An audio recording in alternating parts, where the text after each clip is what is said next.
The funny thing when it comes to Call of Duty leaks is that when you take a look at the upcoming projects, COD 2025 rumored to be a Black Ops 7 and a COD 2026 rumored to be a Modern Warfare 4, one is obviously way closer than the other, but surprisingly, we kind of have heard more about the one releasing a year later than the other, as crazy as that sounds. We do have more coverage on that coming. I think it's on Sunday, pending no changes to the content schedule, but today we did learn a bit more about COD 2025, that Black Ops 7, or what we believe to be called Black Ops 7 from insiders. So drop your thoughts as we go along, drop a like if you enjoy the video, and make sure to subscribe here to the main channel as well as the second channel coming up. Working on a bunch of projects over there that I think you guys will enjoy. That'll cover basically any other game besides COD and FPS titles, but would love to have you in both. For now though, let's talk about these newest leaks. So, coming from Tom Henderson and Insider Gaming, we've talked about him and his platform many a times, but for those that may be newer here, their track record is solid. Tom's been in the gaming journalism and leak space for ages now, actually started in the COD space before expanding to running his own platform, devoted to many other games. But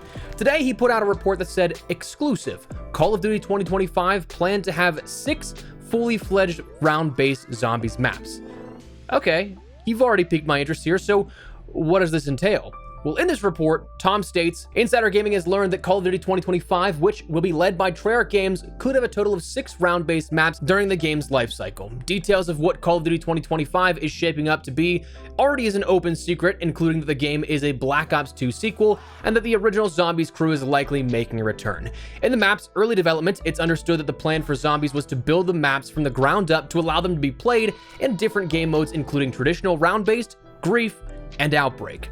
It's understood that Treyarch was playing around with more out there settings this time around, including a map set in post-World War II New York where the Nazis had dropped a nuclear bomb, with another map being described as being set in a Japanese temple at the foot of an erupting volcano.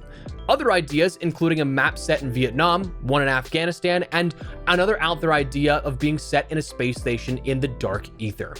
As already leaked from feedback sessions, it's also understood that Call of Duty 2025 Zombies will have one of the biggest maps to date and have a similar transportation system to Transit. It's currently unclear on if Treyarch went with every idea, but we'd expect at least a few to make it into the final game. So, quite a big one here to unpack because we've heard actually surprisingly probably the most about zombies for COD 2025. Again, we haven't heard too much in regards to the overall project itself. There are a few things we'll break down here in the near future about everything we know so far about that, but zombies we've actually probably heard the most about. But the key points here at this, firstly, are that it seems like that Treyarch are at the helm of this one here for this. Not Sledgehammer, not Raven, not Beanox, but instead Treyarch, which is the first time we've really heard of this. Well, maybe second, because I do believe Tom published another article last week with a brief mention of it in passing, but it's the first time we saw it in a sort of breaking news style sense, and that we've also been able to mention here on the channel. But that in and of itself is interesting. I'm not sure how much confidence that may inspire to go from a live service post-launch support of Black Ops 6 right into the next game, but there is a ton of compartmentalizing that does go into these games from these studios. And one would hope with 4 years straight of development that there'd be enough foresight to allocate to future planning and creation that we're not seeing a game just created in a year's time or something like that. But it is interesting because this will be the first time in Call of Duty history that we see a back-to-back release from the same developer, or at least in the modern years of Call of Duty. Second, 6 round-based zombies maps does check out with prior leaks that we've heard of. So while ultimately, until it's announced or confirmed officially speaking, it means nothing, the corroboration between multiple different outlets mentioning the same thing is definitely a nice way to maybe ease the mind a bit here on the offering when it comes to zombies. And of course, I do think that 6 is a healthy number here for this. Would I like to see more? Absolutely. And there is still potentially that rumor that we have 7 here throughout this year of support, but 6 is always that sort of target. So again, coming back from the idea of 1 year to the next, not losing out on any content is definitely a nice thing to hear when it comes to zombies. Third, these ideas, as out there as they may be, I say bring it on. The return of the original crew, how that works, who knows, but I'm in. A post-World War II New York map set in the nuclear fallout landscape, I'm in. A Japanese temple at the foot of an erupting volcano, count me in. A dark ether space station would be so sick, I think. Kind of like Moon, but with dimensional breaches that could warp the on-screen reality that we play of, which would be really cool. A transit style map, I do think actually could be really good. I feel like Black Ops 2, I've said this for years, I think it was just too ambitious for the tech that we had at the time with the 360 and the PlayStation 3, but I think now it could definitely work within 2025. Finally, the last thing to sort of unpack here was the mention of the varying styles of play. This is interesting to hear because it said the maps were designed with round-based, grief, and outbreak in mind. The first of those two do go hand in hand, as evidenced by Black Ops 2, but Outbreak, we'd heard leaks earlier that stated Treyarch was not actually going to be pursuing Outbreak anymore, that these sort of deviations in the last couple of years for how zombies went, Outbreak and then Modern Warfare Zombies with the open world aesthetic, that didn't really resonate with the core audience and the fans that they really were hoping that it would.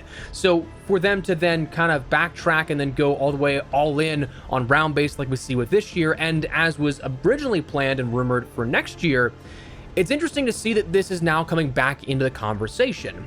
But with the potential scrapping of Avalon, that Warzone map that may be pushed to the side and never see the light of day because of the return of Verdansk, just like Black Ops Cold War's Ural Mountains map that Treyarch made for Blackout 2 that also never saw the light of day. Why waste the assets that have already been created? I mean, the work's already been done.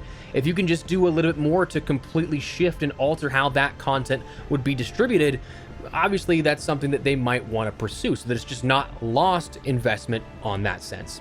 So that would be interesting to see that come back. Of course, it's definitely nice to see Grief potentially returning, and of course round-based is what everybody had been wanting for years now, but curious to see that we might have a little bit of all three. Now, of course, none of this is necessarily confirmed, and as the report actually even stated, this was all due to playtesting. Some of this stuff won't see the light of day. Maybe all of it does. We just don't know, but it is stuff that was being apparently tested in focus groups here already. So very interesting, and of course, Zombies fans, they're eating good, it seems like, and I'm glad. After a multiple years-long span of basically nothing for Zombies, and then with Black Ops 4 almost making it feel like Zombies was about to die with such little support. I mean, do you remember the single-frame animated cutscenes that we got for each of the ends of those maps towards the end of the life cycle?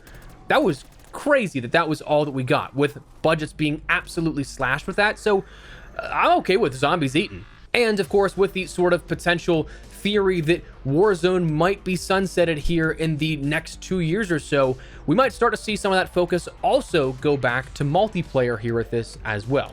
Now, of course, as we mentioned, all things are compartmentalized, so Warzone content doesn't necessarily mean multiplayer content one-to-one, but I mean, hey, it seems like in the last couple of years we've had more focus on multiplayer and zombies as opposed to, say, Modern Warfare 2019 and Black Ops Cold War and Vanguard, where everything was focused on Warzone. So who knows? Maybe we'll start to see that balance out, actually. But for now, that's where we're going to wrap it up. That is everything we learned here today about a kind of crazy set of leaks here for the future of what zombies could bring to the table for Black Ops 7 and what else we can expect along the way. So drop your thoughts on what you think of all this down below. Like the sound of this, dislike it, don't really care for zombies, let me know. But if you guys enjoyed the video, you found it at all insightful, do me a favor, drop a like on it. Of course, if you are new to the channel, make sure you subscribe so you don't miss a single thing regarding all things Black Ops 6 and plenty of other FPS games as evidenced by what we've recently put up here on the channel. I'd love to have you in the community, but for now, thanks so much for watching.